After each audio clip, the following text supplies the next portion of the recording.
Copenhagen येथे होणारा European union शिखर परिषदेपूर्वी डेन्मार्कनं या आठवड्यात सर्व नागरी ड्रोन उड्डाणांवरती बंदी घातली आहे। सेनेगलचे आरोग्य मंत्री इब्राहिमा सा यांनी सांगितलंय की उत्तर सेंट लुईस प्रदेशात रिफ्ट व्हॅली फिअरच्या अलीकडे झालेल्या प्रादुर्भावामुळे 7 जणांचा मृत्यू झालाय।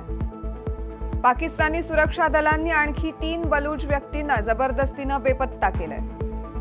एनएचआरसीने पंजाबचे मुख्य सचिव होशियारपूरचे एसएसपी आणि वाणिज्य आणि उद्योग मंत्रालयाच्या अंतर्गत येणाऱ्या पेट्रोलियम आणि स्फोटक सुरक्षा संघटनेच्या स्फोटकांचे मुख्य नियंत्रक यांना नोटिसा बजावल्यात। बीसीसीआयचे सचिव देवजीत सैकिया यांनी आशिया कप 2025च्या अंतिम सामन्यातील वादग्रस्त घटनेचा निषेध केलाय। ते म्हणतायत की यावर्षी नोव्हेंबरमध्ये दुबई येथे होणाऱ्या आयसीसी परिषदेत औपचारिक निषेध नोंदवला जाईल।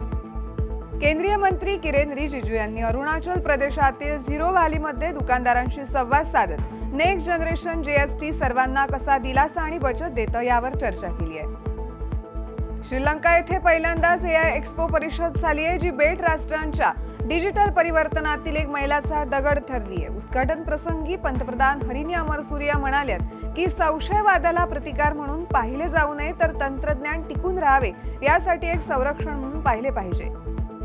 बांगलादेश येथील खाग्राछडी येथे एका शाळकरी मुलीवर झालेल्या सामूहिक बलात्काराच्या निषेधार्थ झालेल्या हिंसाचारात 3 जणांचा मृत्यू झाला असून वाढत्या तणावादरम्यान अधिकाऱ्यांनी अतिरिक्त सैन्य तैनात केले। ट्रान्सपरन्सी इंटरनॅशनल बांगलादेशने तीव्र संताप व्यक्त केला आणि व्यापक हिंसाचाराचा निषेध केलाय।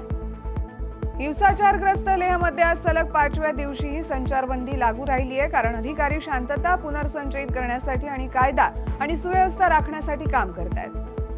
भारताच्या अनुष्का ठाकूरने 50 मीटर रायफल 3 पोझिशन स्पर्धेत सुवर्ण पदक जिंकलंय।